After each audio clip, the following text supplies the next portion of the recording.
ଆମେ ମନୁଷ୍ୟକୁ ବ୍ୟକ୍ତି ବୋଲି କହୁ, କିନ୍ତୁ ଏହା କେବଳ ମନୁଷ୍ୟ ରୂପକୁ ବୁଝାଏ ନାହିଁ। ବ୍ୟକ୍ତି ହେଉଛି ସେ ଯେ ନିଜର ସହଜାତ ପବିତ୍ରତା ଓ ଦିବ୍ୟତ୍ୱ ବ୍ୟକ୍ତ କରିବା ଉଚିତ। ଉତ୍ତମ ଆଚରଣ ହେଉଛି ଏପରି ଏକ ବ୍ୟକ୍ତିର ମୁଖ୍ୟ ଗୁଣ।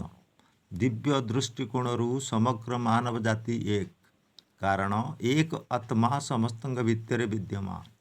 ଗୋଟିଏ ମାତ୍ର ଜାତି ଅଛି, ମାନବ ଜାତି।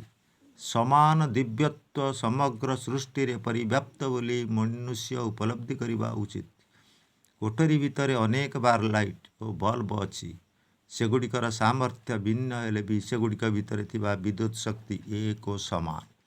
ଧର୍ମ ଅନେକ ସିନା ଲକ୍ଷ୍ୟ ଅଟେ ଏକ, ବସ୍ତ୍ର ଅନେକ ସିନା ସୂତା ଅଟେ ଏକ, ଗହଣା ଅନେକ ସିନା ସୁନା ଅଟେ ଏକ, ଗାଈ ଅନେକ ସିନା ଦୁଗ୍ଧ ଅଟେ ଏକ, ଜାତି ଅନେକ ସିନା ମାନବ ଜାତି ଏକ, ଜୀବ ଅନେକ ସିନା ଆତ୍ମା ଅଟେ ଏକ। ଆଦର୍ଶ ଜୀବନଯାପନ କରିବା ପାଇଁ ଆମେ ସର୍ବଦା ଶୃଙ୍ଖଳା ଓ ବିବେକ ପ୍ରୟୋଗ କରିବା ଉଚିତ।